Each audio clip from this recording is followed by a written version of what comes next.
Mun kula niati saking dalam kepen ngaji masalah ulul amri ya. Iki rungono tenan.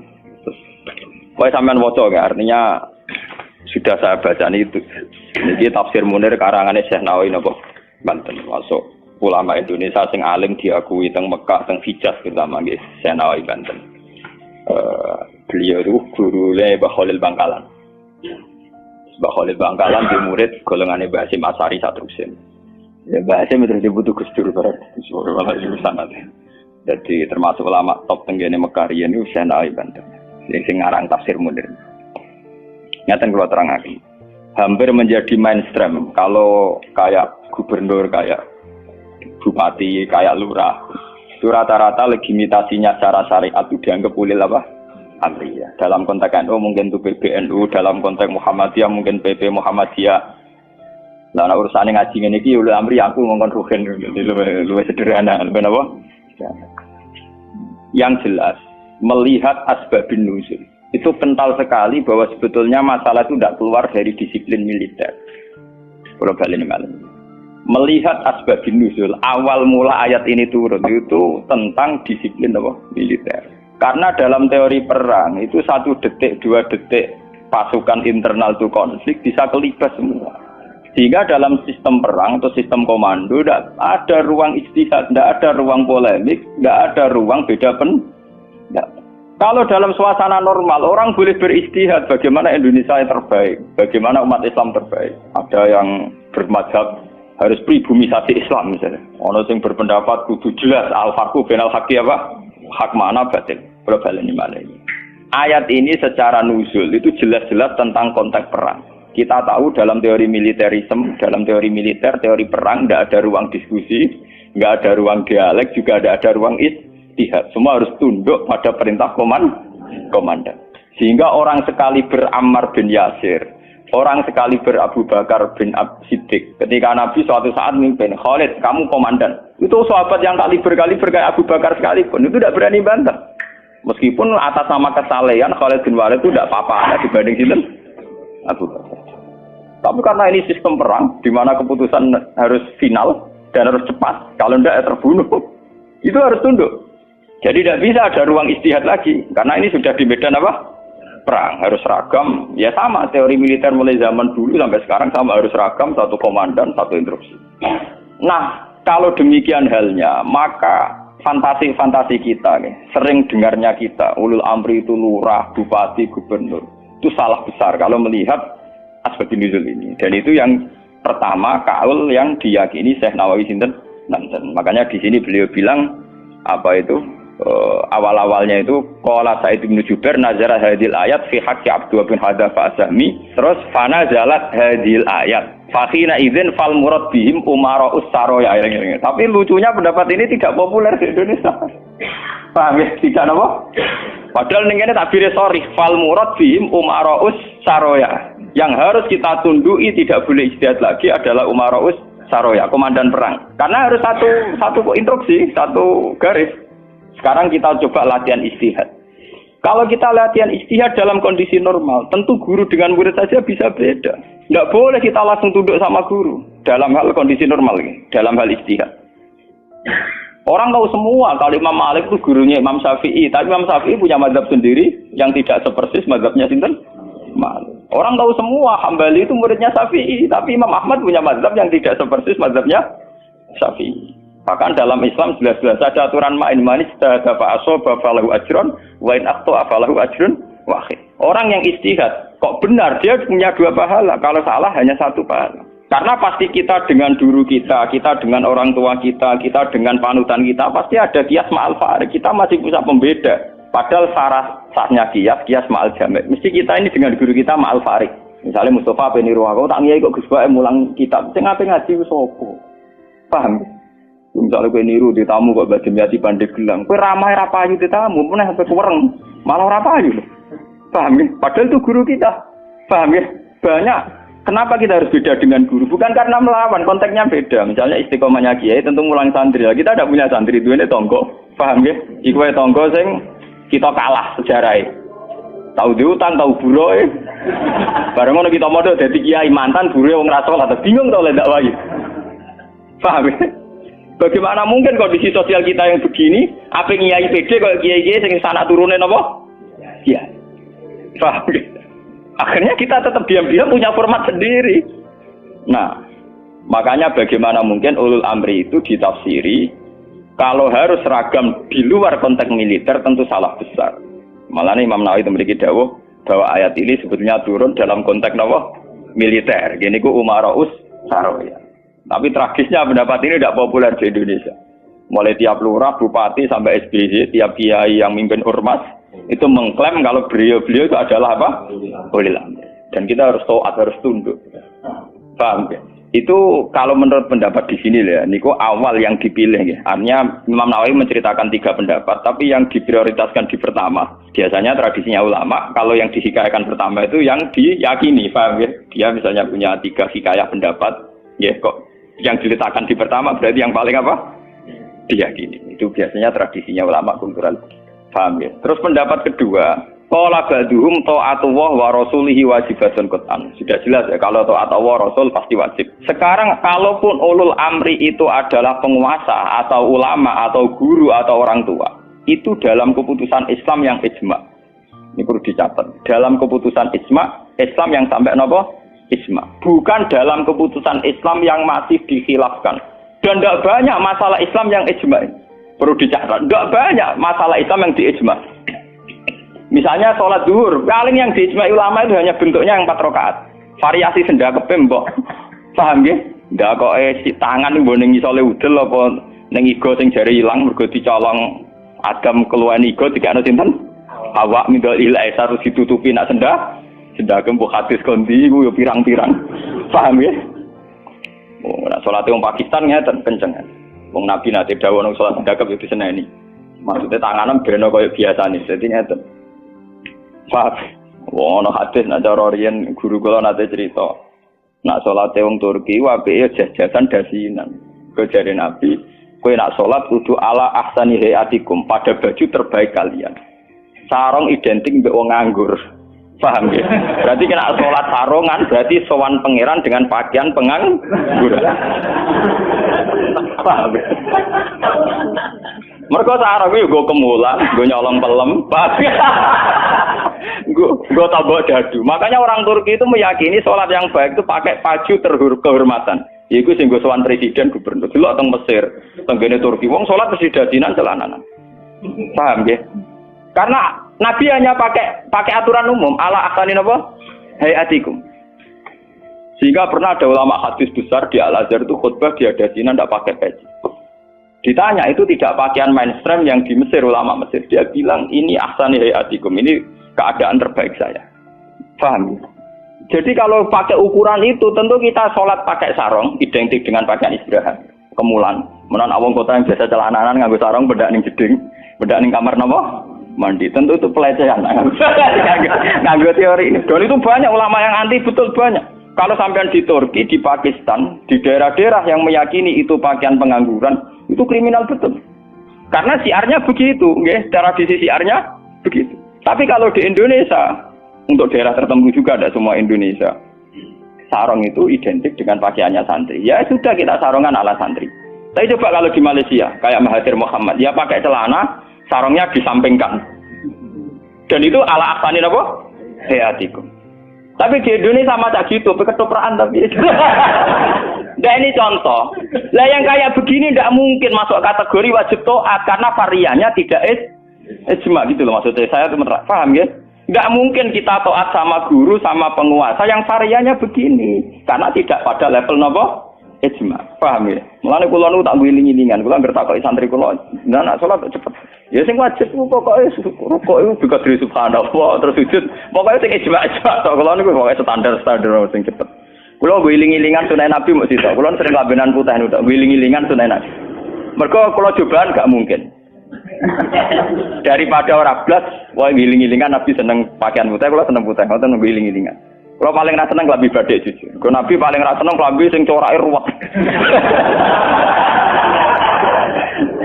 Mergo Nabi nate diadai batik iku menolak karena corake napa keruwetan. Jadi saubun lahu a'lamu cara Indonesia napa? Batik. Karena itu untuk zina. Biasanya kalau dalam tradisi Islam yang untuk zina itu perempuan, apa? Perempuan. Makanya desain klambi takwa itu tidak ada yang batik. Karena memang kalau yang kaitan takwa itu identik dengan polos. Niki cerita sunnah loh guys. Artinya tidak ada yang saya kritik biasa. Apa standar. Nah ini cerita ala asani apa? Hati. Ala asani hati. Tetapi yang menjadi masalah, kalau nanti diskusi kiai. Tapi masalahnya ini loh, kelambine wong Indonesia paling dalam itu hormatan itu batik. Makanya banyak kiai-kiai yang sholat Jumatan malah milih nganggo batik. Alasannya Jumatan disunatkan pakai putih, kalau tidak baju terbaik. Nah kadang batik itu menempati kasta terbaik. Tapi sebetulnya itu keruwetan. Masalahnya itu ada variannya itu, varian coraknya itu yang lahu aklam, yang variannya apa? Dikeruwetan, apa? Keruwetan. Ya tapi apa-apa, tiga ya apa-apa. Penting ra udah. Lah yang kayak begini itu tidak mungkin menemukan format ijma, sehingga tidak mungkin kita wajib toh. Ini catat ya. Tidak mungkin kita wajib nopo. Sehingga tidak perlu santri Indonesia yang mondok Mekah terus mulai jubahan ya nggak perlu. Sing mondok India terus nganggo turbus gitu boten perlu. Sing di kiai kemal-kemul jubahan, orang ganteng pesel jubahan, wah sini-sini wong. Nah gurumu ning Mekah jubahan pantes ganteng gagah. Aku wireng puasa kriting jubahan. Mesti pikirane wong pertama ngenyek ora ngarah darani sunah Nabi. Kanyeben tapi mesti wong ora sida nafsirno sunah tapi nafsirno sing ora. Paham ya? Terus menyangkut varian-varian yang terus begitu. Lah termasuk yang diijmai ulama yang paling sensitif tentu masalah nikah. Itu mulai dulu sampai sekarang kita harus syukur sama pemerintahan Indonesia. Delala kersane Allah diputuskan sepihak. Sebetulnya sepihak loh, saya ulang-ulang sepihak. Format nikah di Indonesia ngikuti mazhab Syafi'i. Yaitu harus ada wali atau pengganti wali dan dua saksi. Itu berkah betul bagi Indonesia. Delala mulai dulu mulai pemerintahan Belanda. Karena zaman Belanda sendiri itu urusan nikah, tolak, waris sama wakaf itu juga sudah diserahkan ulama-ulama Islam itu mulai zaman Belanda sampai sekarang. Karena nikah itu yang ila darajatil ijma itu hanya berapa? Jika ada varian-varian mazhab kayak Dawud Az-Zahiri, di Syiah sendiri ada mut'ah. Di Indonesia sendiri saatnya ngomong sing wis ra kuat ngebet terus akhirnya nganggo khilah-khilah mut'ah. Dasar ngajine Dawud Az-Zahiri itu khilah-khilah dhewe. Termasuk riyen nate ana kiai terkenal gegere ra karuan perkara mut'ah ambek janda populer. Itu memang repot. Tapi apapun repotnya itu tidak boleh divonis zina. Apapun repotnya, sampai jangan pernah menvonis itu zina. Ya kalau tidak cocok. Tapi jangan pernah menvonis itu zina. Karena aturan main dalam vonis, dalam sanksi itu ngendikane Nabi idraul hududat bisyubuhat. Fa innal imama la ayyukhti afil afwi khairun min ayyukhti afil uqubah. Coba cari jalan terbaik yang paling bisa ditahmilkan, bisa dimungkinkan. Karena seorang imam salah dalam mengampuni itu masih baik daripada salah dalam membuat hukuman. Salahnya pura itu cek bener. Wes salah tangkap itu ngeri, paham ya?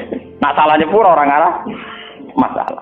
Kalau balen. Jadi kalau masalah-masalah sing ila darajatil ijma, tentu ulama wajib diikuti. Dan menyangkut sholat yang ila darajatil ijma itu bisa dihitung. Paling itu tadi bentuk subuh 2 rakaat itu ijma. Kunute wis ora ijma. Kunute pun mboten apa? Ijma. Bismillah mboten ijma. Sampeyan salat nang masjid Mekah ning haram ora ngarang ana maca napa? Bismillah. Jare wong Syafi'i ora maca bismillah. Ketua KPIH itu pinter oleh ngerayu jamaah. Iku maca lon-lon. Kok karo mati speaker ana lon-lon. Mereka ngomong Syafi'i sing fanatik kita kok tenan. Sah napa boten Gus? Wong Fatihah kok mboten maca napa? Bismillah. Ketua KPIH iku maca tapi apa? Lon.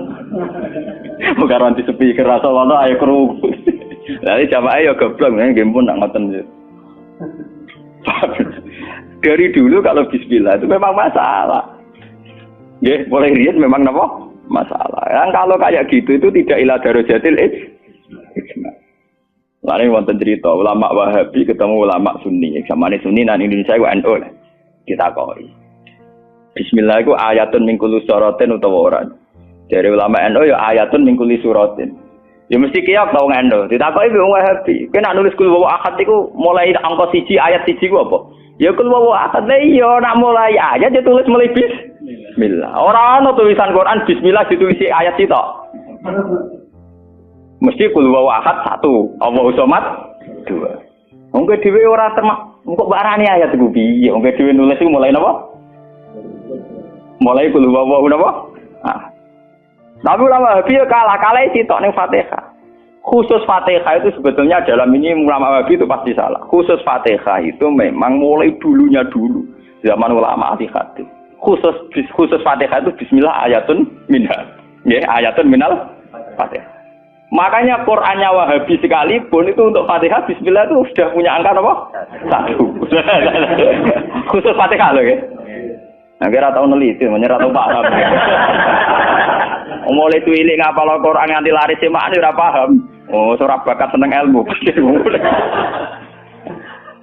Khusus bismillah di Fatihah itu sudah ditulis angka 1.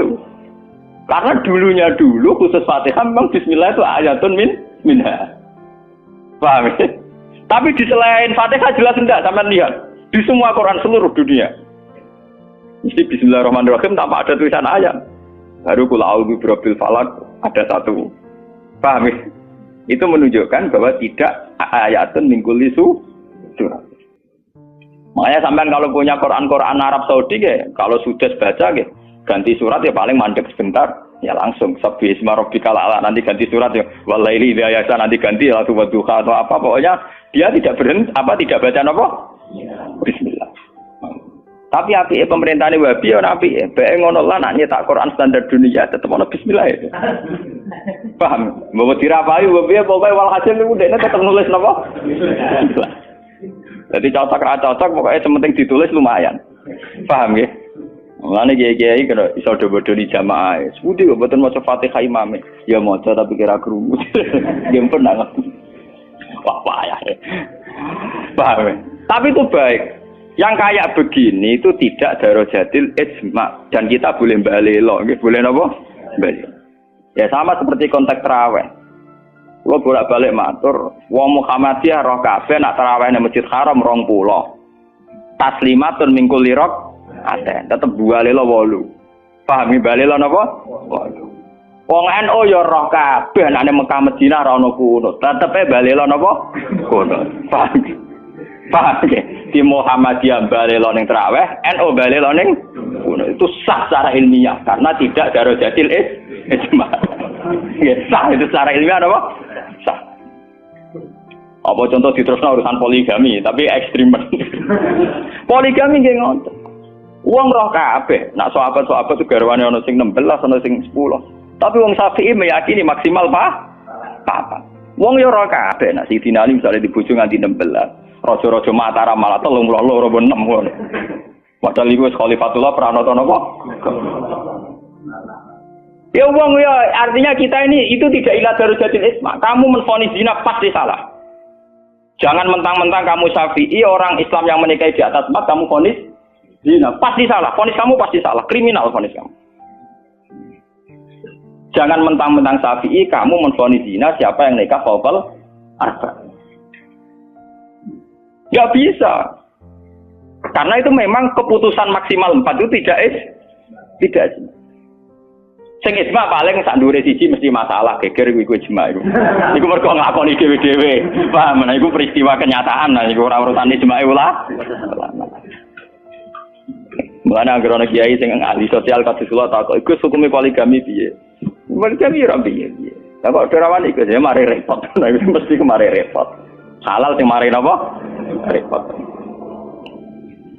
Jadi masalah-masalah yang tidak darajatil ijma itu tidak usah punya vonis hukum. Jangan katakan orang yang nikah fawqal arba hukumnya zina.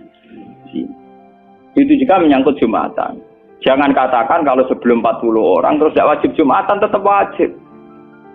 Khas mensyaratkan 40 itu khas mazhab nopo? Syafi'i. Tidak bisa. Misalnya di desa-desa terbelakang banyak yang jumlahnya belum 40 dan mereka tetap harus Jumatan. Dalam kitab-kitab Syafi'i sarannya juga gitu. Jika dunal arba'in sebaiknya tetap Jumatan. Meskipun nanti sebaiknya AA2 zuhron. Meskipun nanti sebaiknya ya ada apa? Karena bahaya kalau nanti ada Jumatan disyaratkan nunggu orang 40. Enggak ada dalam tradisi wong latihan berjuang langsung di umat kira 40. Iku apa-apaan. Kalau latihan berjuang di umat 40 iku sakake ya. Nabi dadi nabi selawase ana sing di umat 8 telu. Trimo wong sapi di umat minimal bro. 40. Ora ngarah. Paham ya? Ini kalau baleni malih. Kalau pendapat ulama itu ila darajatid ijma baru wajib ditundui. Padahal masalah yang ijma itu bisa dihitung dengan jari. Misalnya sholat 5 itu paling bentuk rakaatnya yang ijma. Bentuk Fatihahnya ya misalnya Hanafi tidak harus Fatihah. Pokoknya mata ya saro minal Qur'an. Macam-macam gitu. Nggih, mata ya saro napa? Minal. Kalau Syafi'i bentuknya harus Fatihah. Tidak harus surat. Itu yang tidak ijma'nya. Begitu juga menyangkut i'tidal baca apa, rukuk baca apa, sujud baca apa juga tidak pernah ijma'. Yang penting ada tumakninah biqadri subha. Nah, ya ukurannya bacaannya baca pakai begitu. Kalau diteruskan juga masalah qiraah, ada Ibnu Katsir, ada Imam Asim, ada Imam Amir, Ibnu Amir dan sebagainya. Sehingga qiraahnya Quran macam-macam. Cuma kita ngikuti qiraah atau Asim min riwayatin apa? Hafiz yang kita yakini dianggap qiraah apa? Masyhur. Paham itu? Kalau terusaken niki. Jadi niku sing menyangkut isma. Lah niki sing radi ekstrem Imam Nawawi ngendikan wa amma ta'atul umara wa salatin fal aksar annaha takunu muharramatan. Niki ekstremen. Kalau taat pada penguasa atau raja itu kebanyakan konteksnya, kebanyakan kasusnya itu malah haram. Li annahum la ya'muruna illa bil dzulmi. Paling banter kebijakannya berbau napa? Zalim. Nah niku ekstremen ya. Jadi Senawi Banten itu ekstremen. Dan dalam hal ini saya tidak sependapat dengan Senawi Banten. Karena kalau di kitab-kitab lain itu rata-rata meyakini vonisnya jangan haram, tidak wajib. Tidak wajib dulu. Kalau beda ini kalau contoh. Kalau dalam usul fikih dikatakan haram dengan tidak haram itu beda sekali. Sama seperti hukum dialogis. Misalnya Mustafa kere itu parah. Nah ora sugih iku ya ora nganti kere tapi ora nganti sugih. Misalnya Ruhin goblok itu parah. Tapi nak darani Ruhin gak ngalim, tapi orang nganti goblok. Nah di sini Imam Nawawi menfonisnya ekstremen. Ta'atul umara itu haram. Niku ekstremen. Sebetulnya dirumuskan dulu tidak wajib, nggih. Urutannya apa? Tidak wajib. Lah tidak wajib itu bentuknya bisa haram ketika maksiat. Tapi ya kadang-kadang naik ke wajib. Kalau itu menjadi maslahatul ra'iyah. Paham ya? Juga bentuknya bisa sunnah. Kalau baleni malih nggih. Jadi tentang usul fikih nggih, dasar-dasar ilmu usul fikih wonten aturan main ngeten nggih. Pertama misalnya hukum itu wajib. Ada tidak wajib. Nah tidak wajib itu bisa sunat, bisa mubah, netral, nggih, bisa khilafil aula. Jadi jangan divonis haram dulu. Nggih, jangan divonis haram. Dan kita ngikuti tradisi Sunni bahwa taat kepada umara selagi tidak memerintahkan barang haram itu taatnya wajib. Selagi tidak memerintahkan barang apa? Haram. Oke, jadi misalnya SBY punya kebijakan masyarakat harus bayar pajak misalnya, yang pada kadar yang wajar itu ya wajib. Tapi kalau memerintahkan haram maka menjadi apa? Haram. Artinya apa? Hukum taat kepada umara itu tidak ada hukumnya. Yang penting tidak wajib dulu. Nanti melihat kalau konteksnya maslahat menjadi wajib. Kalau tidak maslahat tapi tidak haram, ya nanti ada urutannya. Kalau agak baik, ya mungkin sunat. Baiknya sedikit, ya agak sunat. Kalau setengah makro, ya khilaful aula sesuai urutan-urutan di fikih. Karena itu banyak itu ketentuan-ketentuan di fikih. Lah yang menjadi masalah ini sama dengan tenan. Bagaimana kalau sesuatu itu taruhannya dengan stabilitas? Niki rungokno tenan. Entah itu stabilitas politik, entah stabilitas ekonomi. Kayak kasus Abang Senturi itu kaitannya jenenge apa? Stabilitas. Niku paling ngeri dalam semua tradisi kekhulafaan dulu. Misalnya Yazid itu jelas-jelas gentuk. Yazid bin Muawiyah jelas-jelas gentuk. Dia adalah aktor di balik pembunuhan Said Husain di Karbala. Tapi kalau dilawan akan terus berdarah-darah umat Islam. Karena de facto Yazid lah yang dianggap presiden saat itu. Karena dia putra Muawiyah yang memenangkan pertarungan politik dengan Ali bin Abi Thalib. Jika kalau dilawan akan terus berdarah-darah umat Islam. Tapi keputusannya Said Hasan mengakui pemerintahnya Muawiyah, juga pemerintahnya Yazid. Apa mengakui kebatilan? Ya enggak. Hasan hanya ingin bilang, bahwa stabilitas umat berdarah-darah harus dihindari. Perang berkepanjangan juga harus dihindari. Sehingga ketika era Said Hasan disebut amil istima. Itu paling susah. Dan itu mulai dulu sampai sekarang masalah. Begitu juga stabilitas ekonomi. Semua ulama itu ijma kalau riba itu haram. Lah riba itu apa? Mengambil kadar lebih dari uang pokok. Tapi semua sistem keuangan dunia meskipun itu di negara Islam yang jenenge bank rumus dasarnya itu suku bunga. Lah makanya kayak sama tak ceritani. Hukumnya bank mulai NU lahir 26 sampai NU wis tuwek saiki 2000 pinten? Tiap muktamar mesti ana sing takok. Yo tetep dijawab khilaf. Senengane muni telu ka mulai dhisik yo telu. Suwe tambah papat. Biasane mainstream pertama riba mesti haram. Wis suwe nak riba mesti apa? Haram. Lah nek takok, "Lah bank itu termasuk riba apa ndak?" Urung mesti haram. Pokoke munine riba itu haram. Kula critani nggih. Karena kiai-kiai yang meyakini riba haram itu betul. Kalau riba haram itu betul. Tapi kalau yang meyakini bank itu riba itu tidak mesti benar. Bank loh. Karena begini, dulu ekstrim-ekstrimnya kiai tenggene Indonesia termasuk Kiai Rehan Kudus. Termasuk guru-guru saya ekstrim. Ini kemauan sempat fatwa khusus bank negara itu boleh. Masih bilang gitu. Lihat di keputusan-keputusan ROG itu. Yang masih punya ruang boleh bank apa? Bank negara. Alasannya dalam sistem moneter modern tidak bisa menghindari yang namanya bank. Meskipun rumus bank tentu suku bunga atau melibatkan bunga. Tapi yang boleh itu kadarnya kayak apa? Tentu ad-daruratu muqaddaratun biqadriha. Ada aturan sesuatu yang nggak bisa dihindari. Misalnya kasus deflasi atau mengalami pengurangan nilai tukar. Misalnya begini. Tidak mungkin kan orang yang punya uang tahun 82 juta, yang saat itu adol sapi gede, orang nabung di bank 2 juta tahun 80. Tentu 2 juta itu jual sapi besar, regane rong. Kan nggak mungkin 2010 sing sapi disepakati rego 8 juta, tetap dibayar rong. Paham ya? Masa yang kayak itu termasuk riba? Toh tidak keluar dari Rasul Mal. Rasul Mal dulu 2 juta kan aslinya sapi itu. Bagaimana mungkin kamu katakan itu keluar Rasul Mal? Rasul Mal sapi regane 2 juta tahun 80. Saiki sapi tahun 2010 mesti regane misalnya 10. Paham? Lah nek 8 juta mbok anggap riba. Lho Rasul Mal apa sapi? Sapi nek saiki regane 10 juta. Lha iku sing dadi masalah ulama. Makanya dulu ketika rektor Al-Azhar sing jenenge Muhammad Saltut, kenapa Saltut itu populer di dunia akademik? Mergo dekne tahu kontroversi mengatakan jika riba itu ada juz'un yasirun yang menutup angka penyusutan uang, maka itu belum sampai kategori napa? Cuma sing dadi masalah di Jawa yang kita alami.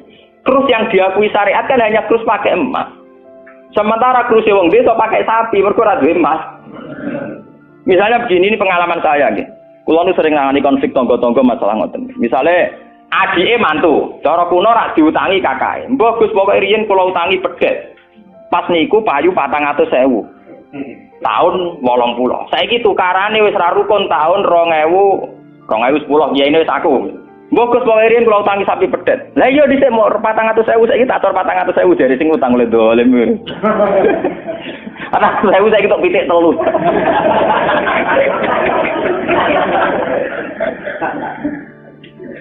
Aku lho dadi kiai iki gampang kula jawab ngeten mawon.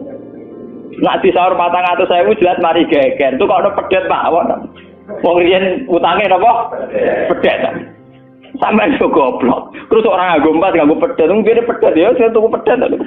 Engko aku ngukumi wajib nganggo krus pedhet nek wis rupa dhuwit mesti geger. Nah, di sini kau pedhat itu sahur apa? Sekarang tetangga saya itu banyak yang haji. Itu gara-gara krusnya sapi. Dulu mbah saya itu namanya Mbah Sidik. Itu haji ku entek sapi 16. Sekarang itu wong-wong darani haji ku murah. Dulu keluarga saya haji kula menangi gek cilik, keluarga kula haji mau bayar 7 juta. Menangi malih haji 14 juta. Pas bapak kula haji 2003 niku 23 napa? Juta. Tapi wong desa muni darane haji saiki sepakat murah. Mergo nak nganggo sapi. Mergo dhisik sapi entek sapi 16. Saiki 30 juta lah entek sapi 4. Dadi wong desa nak darane haji saiki luwih murah timbang dhisik. Artinya apa? Rupiah yang melonjak itu tidak ada pengaruhnya dalam kursi wong desa. Mergo dhisik 7 juta entek sapi 6, saiki 30 juta entek sapi 4. Bagaimana Anda bisa menvonis riba dalam konteks-konteks surwet ini ekonominya, paham ya? Mesti wong ora paham nak wong fikih ngukumi riba iku sak perampangan. Ya mau mikir maksudnya ora paham. Paham ya? Kalau kita nanti dibantah mbak Kiai, lah nak ngoten nak jenenge riba. Sama nak diutang aku malah saya kira iso nyaur, mesti riba. Wong diutang pak, wong diutang. Saya iso nyaur mesti kudu riba. Nah riba ra iso nyaur. Nah contohnya biasa. Nah misalnya sampean diutang aku 10 tik, saya ini golek duit 10 kangen mesti buat sahur 100 rupiah riba loh kamu nih. Iya toh, misalnya orang dulu punya pecahan 10 rupiah, diutang 10 rupiah. Saya ini rugi nyaur iki, golek pecahan terkecil saya ini 100 rupiah. Nyusui ra iso lho. Wong pecahane 80 ya ora ono. Apa riba itu misalnya? Paham ya? Kalau riba itu persis nilai intrinsik, nilai nominal uang, tentu masalah. Tentu napa? Berarti uang diutang 10 sen atau 10 rupiah kudu disaur 10. Golekine ning ndi? Paham ya? Nah ora susah barang riba lu nyusui duit 100 rupiah, golek 10 rupiah 80 nggih. Piye carane? Malah ada ulama udah mikir, paham? Nah yang kayak begini ini masalahnya itu repot. Kalau sudah menyangkut stabilitas, entah itu politik, entah ekonomi, pasti itu repot. Ini kasus-kasus ini kasusnya Bank Senturi, kasus masalah intelijen itu kalau pertimbangannya stabilitas politik ada intelijen, stabilitas ekonomi ada permainan bank, dua ono LPS, buah ono KKS, gampang ono bulat. Podo untuk stabilitas kiai yang ngono, antar kiai rapati ngalim kudu dilindungi, ku ngono ya kiai. Ya kan semua itu demi stabilitas. Jadi aku ditapai wong, cara jenengan Kiai Mustofa nis putih sak jawab ya wong apik. Tapi kok nate ngeten-ngeten ya wong tahu salah tapi tetep wong apik. Iku demi stabilitas. Kalau mau tidak percaya pada kiai tinggi juga repot agama iki, paham? Paham? Orang mau bangkrut yang kalau nggak ada motif percaya ono ras. Podo kalau dukungan masyarakat ke kiai rendah kita ya repot ngurus agama kenapa? Nang takoki kiai sapa iki cara jenengan putih apik ya mending. Tapi kok ngene-ngene kok ya tetep apik di bangku ya bener. Aku lah sering disewani tiang-tiang ngono kiai terkenal apa si A togo-togo desa nggo terkenal apa ngono jenenge fitnah ya macam-macam, mbok fitnah mbok tenan apa napa alam. Ono kiai kok kelakuane ngene-ngene terus ya ben apik to. Sing diarani kiai kok apa? Kiai ku wong sing mimpin salat. Angger pancen salat itu pas kiai, lha di luar iku kowe ra ngekno ora apa-apa. Sesuai kiai ini kadang-kadang soal aku, wala Gus kula difitnah ngeten. Ku yo goblok, kiai kok di luar urusan salat. Nek penting ku angger salat ke rukuk makmum rukuk kabeh, pas ke sujud kabeh ku jenenge kowe pas kiai. Paham nggih? Di luar iku 50-50. Wong aku sing ngalime perasaanku ngono kok kowe kok repot. Aku ra wis kiai ngalim, perasaanku dadi kiai pendak mulang amne. Ora mulang wis rapati napa? Iya. Lho hak kontak kok itu wong nganti sakniki biasa teng pasar lungguh teng parkiran iki lungguh teng isor iki biasa. Iki tiang-tiang lunggone sepeda motor dhuwur, kadang ya wonten sing ngamuk. Wis ono Gus Ba, aku bilang, aku nyayu pendak mulang. Kenapa ngene iki ora pasti apa? Cuma tetep wong saleh, menurut omong ya. Aku tetep wong saleh. Lalu kula ulama paling ra tau tersinggung. Mboten ate kula tersinggung, kali rukun tak kontan urut mboten tersinggung. Nggih biasa. Ya ra nurut itu artinya jadi akal. Jadi pertimbangan. Ya apik jadi akal. Kudune seneng di santri jadi duwe akal. Kadang kita ini berlebihan, ngongkon wong liya juga taat di luar konteks urusan agama. Kadang kita nyuruh orang itu kan hazun nafsi. Misalnya aku jadi kiai di rumah mewah, tentu kepengen ono pot sing indah, ono bunga sing indah. Ngongkon santri wajib nurut. Itu kan aku nafsu. Saat aku kepengen di bunga yang indah, di taman indah aku kan nafsu. Kenapa instruksinya pakai lembaga kekiainan? Paham ya? Oh, itu kan kriminal, apa? Paham ya? Kecuali misalnya Rogen ngaji ngantuk, anggap kriminal bener dalam konteks agama kok itu kriminal. Paham ya? Tapi nak Rogen tak konoto tamanku dia ngantuk itu sah, karena saya sendiri ketika kepengen taman itu ono hazun nafsi. Itu harus dibedakan. Lane kanca tanggaku sing kiai lah ya kowe kiai sakjane bedak salat ae. Iki kowe pas kiai. Tapi kaya naruh kok jek anut kok gitu sih. Apik. Tangga-tanggane wong salat itu kabeh prai gara-gara kecewa apa? Ya tak omongi masyarakat ya tak omong. Nak ben prai yo prai wae. Dari awal salat itu ku sunat. Ora usah maksa salat itu tambah gremeng dari awal salat itu apa? Kena arah percaya tak baturi ra salat itu. Mau aku nganti saya biasa ra salat itu. Mula biasa lho nganti sakniki ra salat. Iki toko-toko iki biasa. Ya iki biasa mawon. Ya tapi kan harus keramat nggih wong barang aja. Ya biasa mawon gitu. Artinya bukan apa-apa ya. Mbok ya agama itu tidak usah sekere. Kon sunat ben tetep napa? Sunat. Terus kok ada Jawa ora tau salat subuh nek salat. Wong bakar-bakar nek keragat.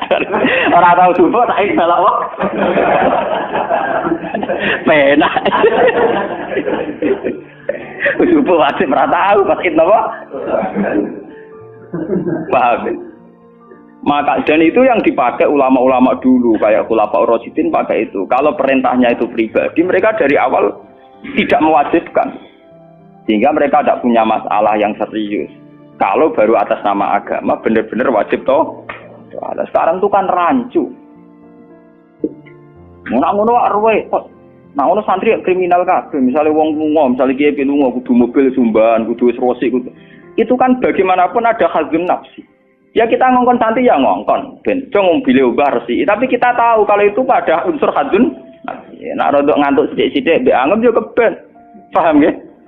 Kecuali kita ngongkon salat, kok ambek anggap kita marahi yang suan pangeran jangan.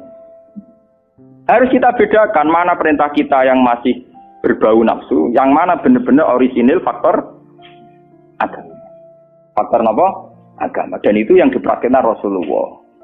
In udhiya ya'fu wa la yu'aqib wa in khusima yasmut wa la yujah. Nabi kalau disakiti secara pribadi mudah dia memaafkan. Beliau mudah memaafkan. Tapi wa idza du'i'a haqqullah, kalau haqqullah yang sudah diterlantarkan itu beliau baru tersinggung. Nah, sekarang kan sudah campur aduk. Hadun nafsi digawa lembaga-lembaga napa? Maka tak kandhani kudu nurut. Partaiku. Ya PKB atau P3.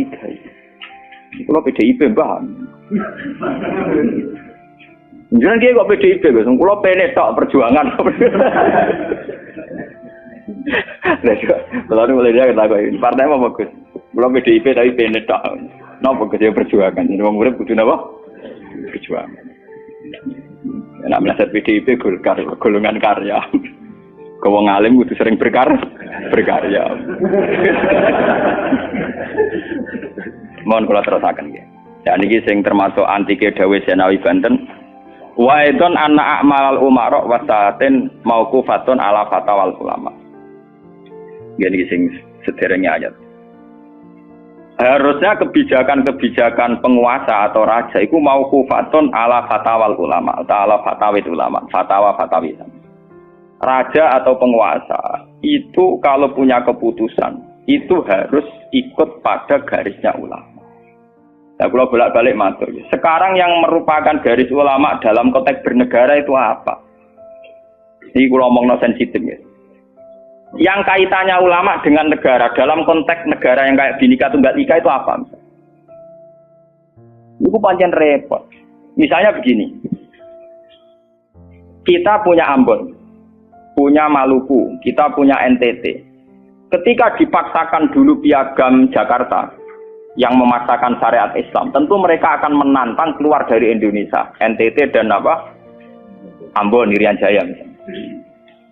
Yang kayak begitu itu tidak fatwanya ulama, itu sudah masalah bernegara. Nah, kalau nanti tanggal kiai cara jenengan sebutikus, misalnya Indonesia memaksakan penerapan syariat Islam. Syariat Islam yang mana? Kalau syariat Islam formal mungkin kita akan mengatakan sebaiknya diterapkan syariat Islam.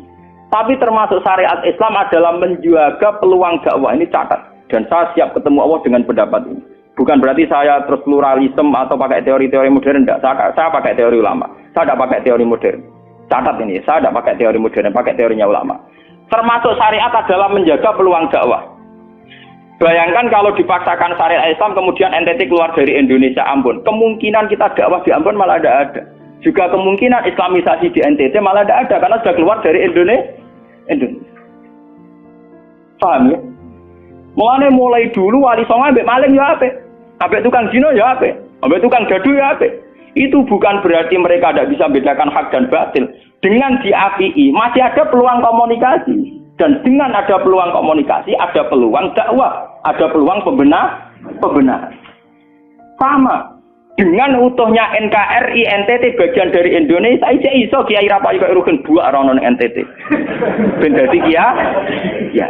Lho kanca kula nek pondok dhisik ra kanggo ini ran jajak kiai provinsi lah. Wingi sowan kula ngajak pangdam lha. Ya Allah Gus kula munggo ning sarang kiai RT ora payu ning kono kiai provinsi. Lho wingi sowan kula niku sowan numpak sahabat bareng sinten? Pangdam. Saniki mun gawe yayasan nggih sekolah tinggi lah. Jadi rektor saya gitu. Wadah buta huruf ora roh. Wong sak urip-uripe ngaji mbek kula roh tenan bodorane roh tenan. Saya bakatane mbek napa? Pangdam. Mergo ketika ada kerusuhan di sana, mesti tokoh agama diundang Pangdam. Dan ini termasuk mewakili tokoh lah provinsi levelnya napa?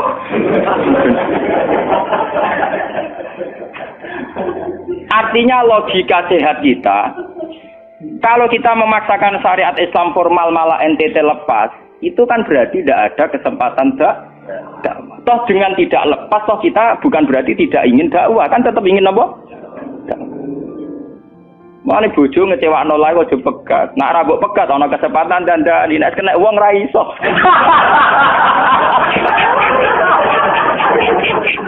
Tapi tak tekir ra kok. Ya sama. Semua sejarah Wali Songo itu sama orang nakal kan ndak apa-apa. Sampeyan delok biografi Ki Khudori Tegalrejo, dhisik terkenal yo kancanan bajingan. Bajingane tunduk mergo sungkan ramahe. Teng Rembang ana jenenge Ki Sahid, wonge ganteng ki toreko. Niku wonten bajingan tobat mergo kula sungkan bebas saya. Mboten nate duka mek kula, ger ketemu kula pengen senyum. Lha iku sungkan senyume nganti tobat. Artinya apa? Saat kita ekstrim atas nama hak dan batil malah lari. Toh teori itu ya diakui Quran walaupun tafazzan ghalidul qalbi lan faddu min hawli. Toh teori itu juga tidak jauh-jauh dari aturan Islam. Meskipun kita juga punya teori yang lain, karena ini tidak selamanya berjalan lancar. Kadang gue kancanan nakal ya belok nakal tenan. Kancanan nonde ya patut tenan. Selingkuh tenan. Sebab itu ya ben ekstrim yo keben. Nyatanya pribumisasi kadang ya katut tenan. Wong Gus kancanan nakal kadang tinakali ora anut Gus, kadang Guse katut sing nakal. Malah jadi rocker. Dari sisi pertama Jawa dibeli Guse sing melok nyanyi. Ora kok sing grup band malah wiridan malah. Artinya kan metode apapun kan enggak semuanya jalan lancar, tapi kita atas nama manhaj, metode, kita seluas mungkin punya wacana nggih, terus kita punya banyak pilihan. Ini disebut istilahul a'immah tetap nomor rahmah. Makanya yang kamu maksud dengan syariat Islam itu apa? Kalau sering bilang yaitu misalnya ditetapkan undang-undang gini. Setiap syariat Islam, kenapa kita ngemis ke negara? Nunggu diundangkan. Kapan kita mandiri sebagai ulama kalau setiap syariat Islam nunggu diundang? Sebelum diundangkan negara, kita sama ulama selalu dakwah ilallah. Misalnya sebelum ada badan narkoba, urip-uripe kiai mesti anti narkoba. Sebelum ada undang-undang misalnya tentang kawin, perkawinan, urip-uripe kiai nak kawin mesti goleki wali. Nak ana tanggane kawin digoleki syahid, goleki napa? Wali. Kenapa setiap syariat Islam kita ngemis ke negara? Dulu ketika bubaran Ahmadiyah juga kita ngemis ke negara. Tanpa itu pun kita sebagai ulama tetap anti napa? Ahmadiyah. Lah nek saiki misalnya tokoh Ahmadiyah kalau menarik di bangku kowe, lah saiki kowe lomonti mbek kiai kono. Kowe kali-kali nyalahno awake dhewe barang. Mun kalah lomo ngono ae. Bagaimana mungkin kita dakwah nek kiai sunni medhit, kiai non sunni lo? Ketika wong lari ning aliran dari aliran apa ses? Engko kan nanti hisab pangeran iku mlayu perkara kowe medhit ora perkara apa-apa, ora lara. Paham nggih? Ini masalah. Makanya kalau baleni malih nggih.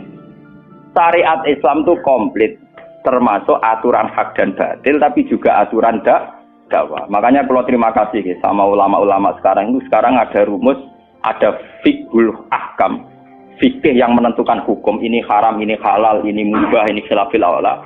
Tapi juga ada fiqhud dakwah. Di mana dalam sebuah proses diperlukan satu toleransi, jenis apa fiqhud dakwah. Dan itu penting kita kaji. Karena dalam sejarah Makkiyah juga begitu, dalam sejarah apa Makkiyah. Ketika periode Mekah, zina itu tidak pernah halal. Kamu catat, zina itu tidak pernah halal. Maling juga tidak pernah halal.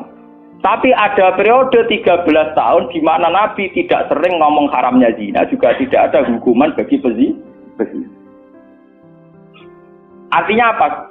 Tidak mendesak untuk membicarakan urusan zina, urusan maling. Karena yang mendesak saat itu urusan tauhid. Misalnya kamu dakwah di NTT. Tentu yang penting umat diajak ke logika bahwa tauhid itu lebih benar ketimbang trinitas. Ya hanya begitu saja. Kamu tidak mungkin langsung masuk ke urusan zina, maling, gento dan sebagainya. At-tadrid fi sunnah, proses dalam sunnah. Itu juga penting. Ini tahapan-tahapan dalam proses dakwah. Lah fatwa ulama itu termasuk fatwa yang begini-begini ini. Makanya dalam semua sejarah wali ini catat, mesti ana ulama formal, ana ulama sing ora formal. Dhisik ana ulama sing pro syariat kayak Sunan Kudus. Woi, selawase ra cocok kok Sunan Kalijaga. Kok Kalijaga pokoke wong Islam wis bener, mulane penggemar wong Yogya-Yogya. Termasuk ora usah salat dari salate Mbak Kali. Atine wis salat. Wala kan boyo lali salat 3 Klaten Jogja mbok kono. Sunan Kudus kafir cara dene. Selawase ra cocok. Ya tapi bagaimanapun, bagaimana mendakwai orang Islam kawasan Jogja, Klaten, Solo, golongane tingkir, kalau tidak model Kalijaga. Nyatane ya tetep saiki Islam pirang-pirang, sing salat ya wis akeh. Paham ya? Itu dulu masalah betul. Sunan Kudus kiai fikih. Bahkan kula untuk cerita nggih dari lisan ke lisan dari para kiai. Sunan Kalijaga selawase tukaran terus mbek Sunan Ainul Yakin. Ke sisi tok ape gawe dakwah nganggo macan tengul, napa jenenge? Wayang napa? Tengul. Wayang tengul lak bentuke fisik wong, koyo patung. Haram. Kuman suwara sorotan udziba kok ngekek nyawa barang jero iki kuno kan ngono. Akhirnya tukaran. Kalijaga sadar iku metode efektif. Walhasil akhirnya disuwarno kiai sepuh zaman iku Sunan Kudus, Sunan Ampel, terus ditenoni ya saiki sedengan wayang kulit. Mergo wong gepeng ora urip. Ya tetep ana wayang tapi kulit. Artine iku ya gepeng ku artine kan gak urip. Ana ora urip iku kan ora perlu kon ngekeki nyo, iku setengah-tengah. Lah Sunan Kalijaga muni syahadat iku lemah. Munine sekaten. Muni kalimat syahadat iku lemah, muni kalimat sodo. Saking jawanisasi napa bae dene yakin putih ku sunat ya nganggone ireng terus. Kabeh foto wali songo putih kecuali Kalijaga. Dari TKB wonten napa? Kusuma. Nek tangga kula, bapak kula Tuban, Kalijaga Tuban. Wong kula nate diburu tiang-tiang gara-gara terkenale bapak kula di warisan Kabeh Wonten Kusuma. Saiki warise kula nu tamune kathah. Golek kabine sinten Sunan?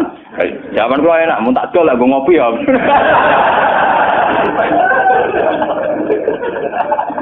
Mau aku barang apik tiba didol kok ngopi. Sing duwe aku terserah kula kan. Oh ngenyawang tenan wong alim jis bakat ana Kusuma. Payah tenan.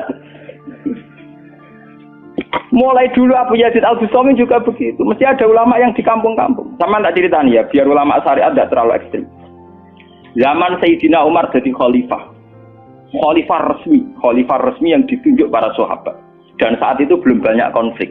Ya, belum banyak apa. Itu Sayyidina Umar mendapat amanah dari Rasulullah sallallahu alaihi wasallam. Umar, saya punya umat. Dia adalah orang terbaik di zamannya. Saya punya umat, dia adalah orang terbaik di zamannya. Namanya Uwais Al-Qarni. Kalau kamu ketemu dia, salamku untuknya. Dan kamu harus minta doa supaya husnul khotimah. Terus dari Umar, pakai Fabi. Pulau ngertosi sepundi. Dekne udah penyakit baros.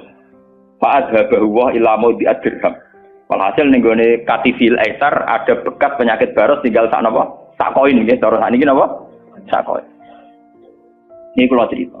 Dia punya ibu sendiri hidup di kampung Angon Wedhus. Walhasil Umar tiap ana tamu ya diblodori. Paham ya hampir sing raine mirip-mirip ngono iku. Nah ora kutil kan maksudnya iku. Ora mau diadir. Mboten iki kula cerita ben sampean ngerti. Walhasil akhirnya suatu saat itu rombongan Uwais Al-Qarni dari Qurun Al-Qarni. Niku sowan Sayyidina Umar. Ketika ketemu sesuai sifat itu Sayyidina Umar nangis gitu. Uwais Al-Qarni mboten purun. Walhasil akhirnya yang memerintahkan ini Rasulullah. Uwais Al-Qarni purun nangis mesti tunai. Lalu sing antik apa? Sayyidina Umar tanya, "Ya Uwais, saya ingin waktu supaya kamu mau ketemu saya."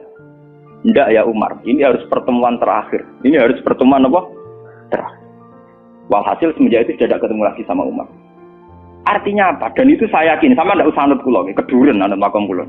Dan resiko sama mesti rawani. Artinya begini. Ketika orang dengan izzatil Islam, ini catat betul. Misalnya wong jadi kiai gede, kados kiai kula misalnya kiai Memun, kados Hasyim Muzadi, kados Gus Dur, kayak kiai besar. Jangan-jangan nikmatnya jadi kiai besar oleh umat loh, oleh umat tidak oleh mereka ya, jangan salah paham. Oleh umat ditafsirkan wajar dong mereka senang jadi kiai, di mobil mewah, di duit akeh pengaruhnya gede. Misalnya Habib Lutfi, orang-orang punya pengaruh, Ki Hamid Pasuruan umat. Artinya apa? Mereka, aku yakin mereka orang-orang soleh yang bisa nikmati keberhadiran Allah Subhanahu. Tapi umat tetap membaca mereka bagaimanapun ada fasilitas. Umar sebagai khalifah punya pengaruh, punya uang, punya otoritas. Bagaimana dengan fakta bahwa Islam juga mengajarkan orang hanya nyaman hanya satu, dengan Allah, dengan kebenaran. Tapi dengan percontohan orang-orang kayak Uwais Al-Qarni, maka Islam utuh. Ada penjaga syariat kayak Sayyidina Umar, Habib Lutfi, Ki Memun, Ki Hamid Pasuruan. Orang-orang jadi sentral, cara teori sosial jadi mercusuar. Tapi ada orang-orang yang menunjukkan bahwa dia bisa bahagia hanya dengan kebenaran. Paham ya? Akhirnya umat kan enak. Lho kados kula nu ngrasakno tenan. Kula nu nganti saiki rong tau jeneng imam masjid. Padahal imam itu sungkan. Kula nggih mboten nate pidato. Kula anggere iso ya sing pasar be anak kula dhewe mboten ngajak pengawal. Saya tunjukkan kepada umat bahwa ajaran Islam yang sebenar yang bisa membahagiakan adalah senang pangeran titik. Dan kewajiban dasar dalam Islam wong kon rumah anak. Soal pengaruh saya ngomong ini jujur loh. Saya punya pengaruh kalau ngaji saya banyak. Tapi saya tahu betul yang kewajiban pada saya, yang hakiki hanyalah saya pada anak saya. Awaladin soleh. Kau nolak hadis bakas santri. Rabbi habli miladunka dzurriatan thayyibah. Ora ono tulaban. Ora ono ning Quran hadis bakas santri. Ketok tangan ngono. Paham ya? Artinya apa? Kalau santri-santri punya cita-cita kayak kiainya, mati dungo, itu kan terbayang kiai yang mulia, kiai yang dapat suanan banyak, kiai yang dijujuki wong akeh. Itu bahaya sekali, kok nak mulai ada di ngono mutung. Perempal-perempul. Aku ngalim lah ora ana kiai, ora dadi kiai. Loh, untuk jadi kiai itu kan gampang. Orang nikmati sholat, nikmati ibadah, nikmati kebenaran, wis hakikate kiai, paham ya? Malah dene gento, nak nyaratno enak ngenteni mul. Kulo nganti sakniki, bayangno sakniki, umpama sampean saiki kuwabe lho ora seneng kulo. Kulo nek ndak ada masalah. Kulo kok krungu kabar sakniki sing seneng jenengane bubar kabeh. Sami sekolah zarah kulo mboten susah. Hakon lho. Hakon wah mboten susah. Karena saya harus melatih diri bahwa kebenaran Islam. Uwais Al-Qarni mau tukang angon wedhus ke rumah ibu. Agar esuk dagangan ning pasar nak badi dienggo ke rumah ibu. Tapi dengan begini dia walinya setingkat Sayyidina Umar. Karena apa? Itu tadi menjadi percontohan bahwa untuk menjadi hamba yang baik tidak perlu semegah Umar, tidak harus semahal Umar. Sama tidak usah niru ya, masalah itu Isra Mulya loh, artinya ya sudah.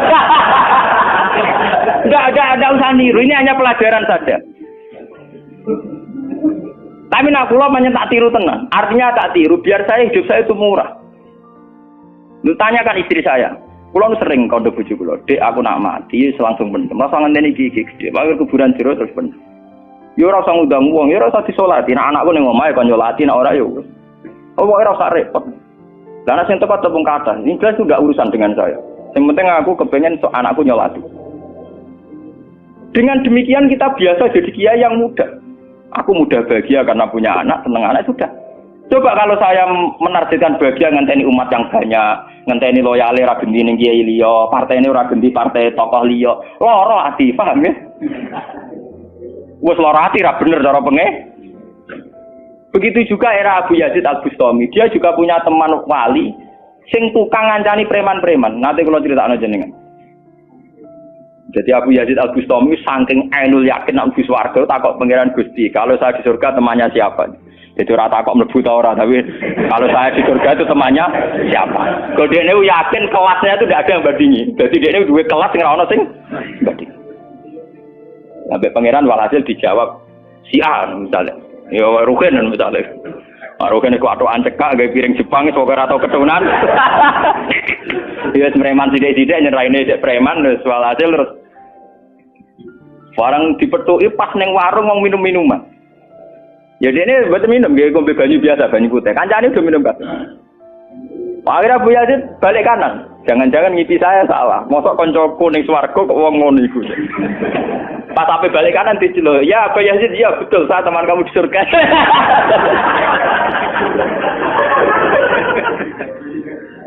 Akhirnya tak kok ya. Saya kowe iku walim kelas atas, kok kelakuan nemu. Kula ngancani wong minum-minum niku dalam proses dakwahi mereka, aku separuh wis tak tobat. Sing separuh tugasnya jenengan mriyang. Awalane mriyang wali resmi kon nobatno wong mrek. Jadi gampangane umate Gus Mek tekan mimpin Hasim Muzadi. Paham ya? Abu Yazid terus ngetokno wali ini. Iya. Umatem kon delok raiku. Nak ora tobat aja udang Abu Yazid hadis. Gelalang. Hei umatku, itu seorang wali Abu Yazid. Lihatlah wajahnya, langsung tobat kabeh. Ngana alamat kiai nek tau nobatno wong. Ana kiai kok ora tau nobatno wong, ora ana wong sing tobat krana wajahe ta suarane ora pati kiai. Paham nggih? Ora pati napa? Iya. Tugas kiai nobatno wong ora ana sing tobat malah kepelayon. Iku ora pati napa? Iya. Contoh lagi bahwa orang soleh itu tidak harus berkecimpung mimpin, itu cerita terbesar adalah Nabi Musa dan Nabi Khidir. Nabi Musa itu dengan segala reputasi, revolusi ngalahkan Fir'aun, menyelamatkan Bani Israel dari cengkeraman Fir'aun. Tapi ketika Nabi Musa merasa orang terbaik, saat dia khutbah ditanya siapa orang terbaik, ya Musa saya. Sama Allah diingatkan sama Nabi Khidir. Itu hanya orang sendiri di tengah laut. Artinya apa? Untuk orang menjadi soleh harus punya pengaruh kan? Nabi Khidir dewean. Tapi saiki wong kejangkitan penyakit. Kiai sukses wis mempengaruhi akeh, jamaah akeh, nak wiridan akeh, istighosahan. Lan kula nu tak latih tenan. Kula nggo gak ditedir ngalim mboten purun, mulang ngeten-ngeten. Saking nak sing mulang ra kula ketoke malah keliru. Kaya misale sing Jadi itu saja masalah itu. Ya misale sing motor rujuk era karu-karuan.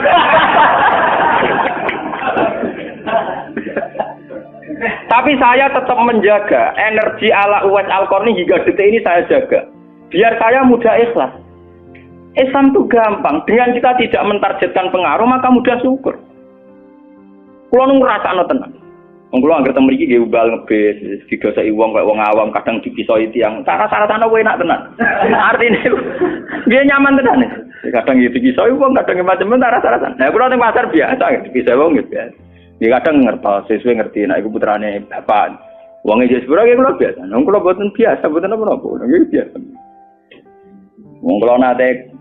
Kalau nanti saran termasuk kiai, nanti ngebis mau dipukuli tiang, mergong rosol, luwih kiai di bangku. Anak kulo bodoh saran ngalim ngeten-ngeten. Padahal kulo guru deh. Wah, mata kuat. Wah, saking awam kulo. Maksudnya karena saya dipilih ngajak anak kulo ya gue jajan sitok nih. Guyon be anak kulo, wong awam deken. Situ bukan apa-apa, bukan saya apa-apa. Untuk menjaga itu, bahwa khazanah Islam itu ada tokoh formal kayak Sayyidina Umar, Nabi Musa, kayak Kiai Maimun, Habib Lutfi, ya siapa? Kalau di sini mungkin kados Kiai Nawawi, banyak Kiai. Enggak apa-apa, itu harus kita jaga, kita hormati. Kados Mbah Nawawi, Mbah Munawir, Mbah Arwani kita hormati. Tapi jangan lupa Kiai Humul ini juga menjaga stabilitas agama.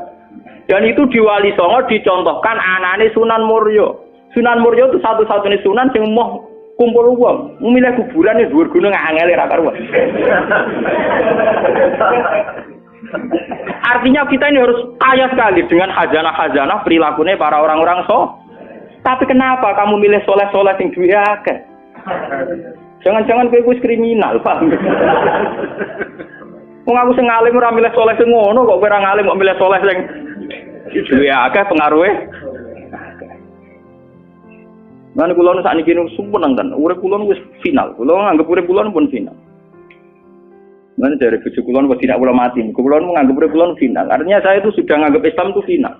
Umpama aku Islam itu kelebihannya kan gitu. Umpama dhewean ya nyaman, kumpul wong ya nyaman, tengah-tengah ya napa? Nyaman. Mulane dari Hikam ketika mendidik Humul. Bagaimana saya butuh orang saat saya lahir juga sendiri. Engko aku ketemu pangeran dihisab ya sendiri. Engko ning jero kuburan ya sendiri. Aku tanggung jawab ning arep pangeran sendiri. Engko aku dipendem ya sendiri. Aku pas lahir ya sendiri. Aku pas mati ya rohku dicabut ya sendiri. Engko aku butuh wong lha apa? Tapi sekarang manusia semenjak ada teori ilmu sosial itu kulino didikte betapa pentingnya pengaruh, relasi, jaringan. Wah, teori bulat kok mbok not. Paham ya? Pembulatan teori ngono apa? Lah sakniki Rembang kados ngene iki rame-ramene badhe pilkada. Wah, akhir kiai disowani kandidat-kandidat. Lah niku kula niku untuk bocoran. Paling sumpek nak absen jenengan. Wis kabeh kandidat takok arah-arah kasus. Padahal cara kula disowani nggih purun, tapi kita tahu kula luwih nikmat tak dolaran ambek anak kula. Kita kandhani asisten.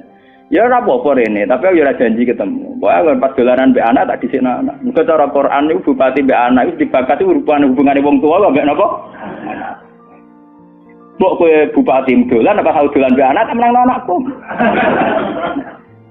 Aneh lho Gus. Ora aneh, pancen ngono cara Quran dibakas wae anak. Ning Quran dibakas kewajibane wong tua ambek napa?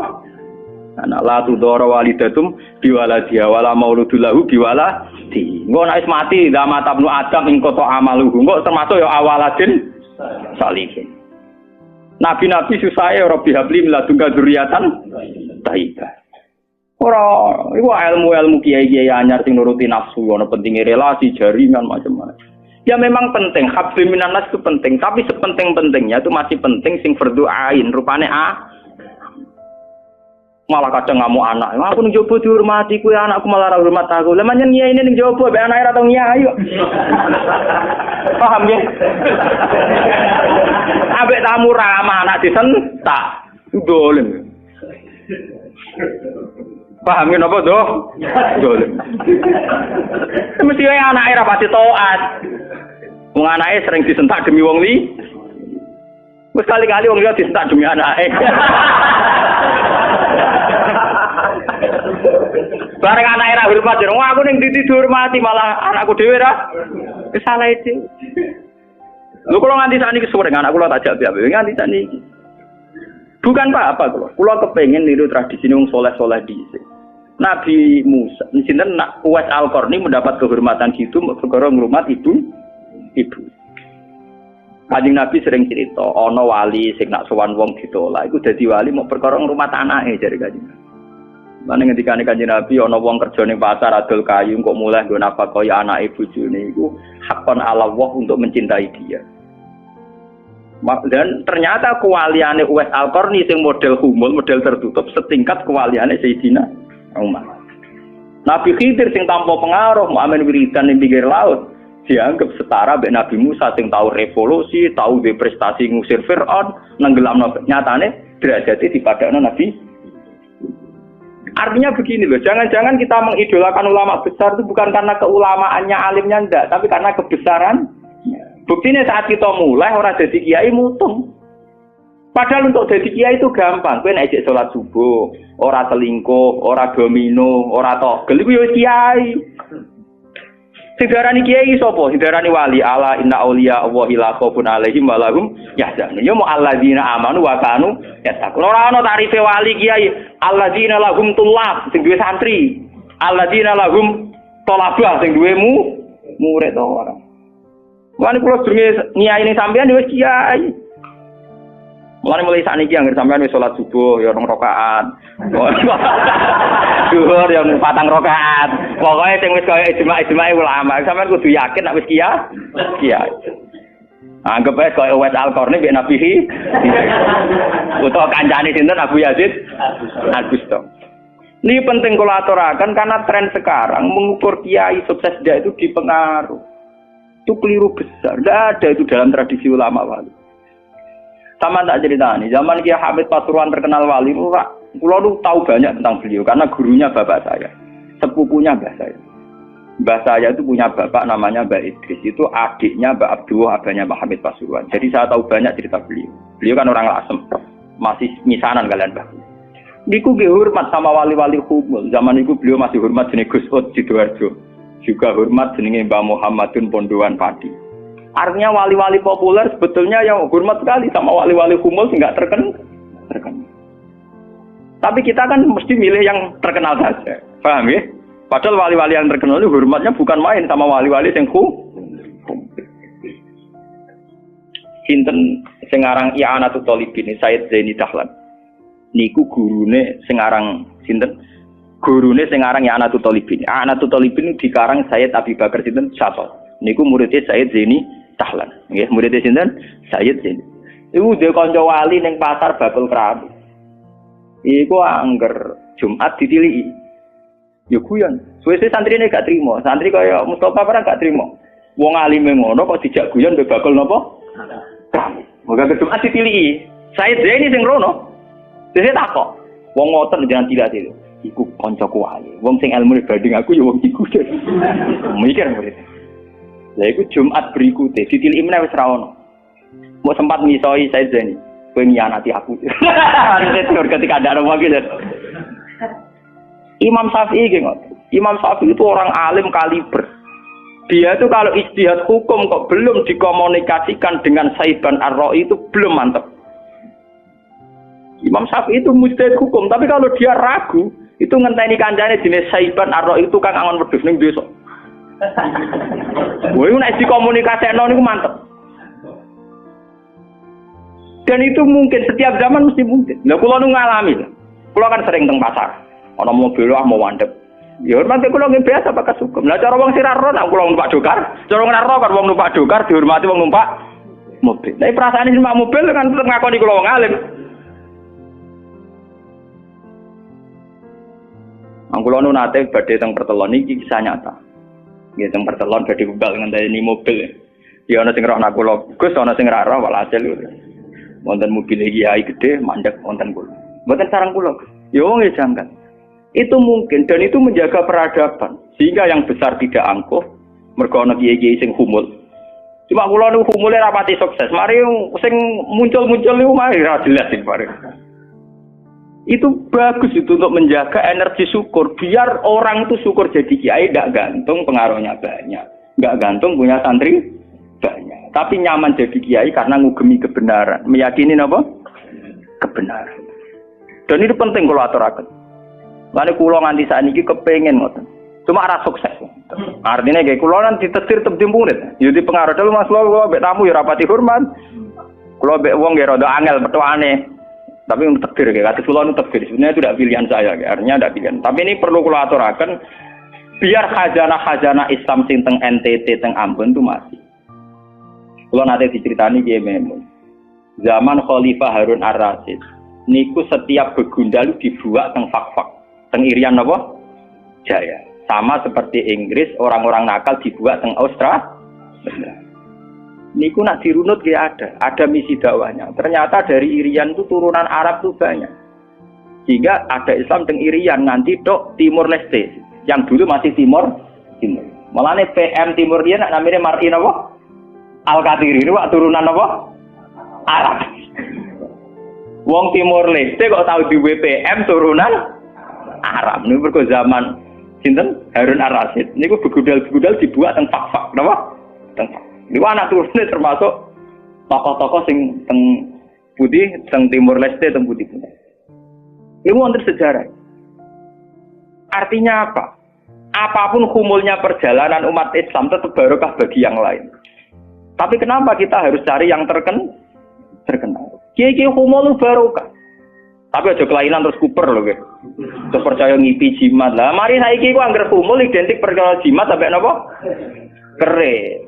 Kumul perkara ning gunung budak ngenteni apa. Nah iku sing repot ora kumul klenek jeneng. Nak kumul nek mati Allah ora kok nek mati ngenteni keris ceblok, paham nggih? Kumul kok perkara ngenteni napa? Keris. Lah niku artinya begini nggih, kula matur kula bolan baleni. Zaman Ki Hamid Pasuruan niku wonten jenenge Gus Ud Sidoarjo. Zaman Ki Bisri terkenal ngalim. Niku sering diskusi hukum ambek jenenge nak boten lepat niku subhanallah. Mbok kiai tangga Kiai Mabrur. Ngalim-ngalim wong Rembang Kota namine sinten? Kiai Mabrur. Zaman Mbah Zubair terkenal, Mbah Zubair Abe Bahmun. Niku nggih sering diskusi kalian Mbah Kula. Di Mbah Kula nggih muridé Mbah Mahfud Atur-Musi. Bahkan dulu ketika naskah Mbah Mahfud Atur-Musi hilang itu dulu dicari di Lasem. Di kiai yang saat itu belum terkenal karena masih Gus. Ini ku jenenge Mbah Mansur. Niku murid Mbah Mansur bin Khalil. Lah Mbah Khalil itu santri sing katibnya Mbah Mahfud napa Atur-Musi. Jadi banyak sejarah-sejarah di mana kiai-kiai top pun harus berburu sama kiai-kiai humul, kiai-kiai napa? Kiai-kiai humul. Lah saat ini sing dadi repot kan sing kiai top nyepelekno kiai humul, sing humul perkara keris mbek akil. Iku padha masalah ini. Padahal andekan seperti cerita-cerita dulu Imam Syafi'i cari Saiban Ar-Ra'i, Sayyidina Umar cari Uwais Al-Qarn. Itu akan stabil Islam. Artinya stabil begini loh. Orang merasa Islam itu nyaman bukan karena derajat-derajat duniawi. Selama ini kita akan begitu. Wajar kiai wayem. Umatnya di mobil, di duit. Artinya umat itu belum bisa menafsirkan nak kiai ayem karena tingkat kecintaannya pada kebenaran. Itu maksud kula. Paham ya? Tapi dengan ada kiai yang tidak terkenal, dia rapati di duit, kok tetap nyaman, berarti kan bukti tingkat kenyamanannya dia faktor kebenaran. Dan dua kubu ini harus ada terus, paham ya? Untuk menjaga kestabilan Islam. Dan dalam semua sejarah itu ada, kalau punya datanya. Lu Abu Hanifah terkenal lu nembe gara-gara murid-muridnya. Abu Hanifah terkenal rumah kamu koyo Imam Syafi'i boten. Dekne iku tukang kain ning pasar. Lu bedino ya dul kain. Adene wong alim, angger wong rono jebule ra pe tuku kain, perkara takok hukum. Angger wong debat ra perkara nyang-nyangan, bantah-bantahan ambek sing takok. Terus terkenal wong alim diadol kain.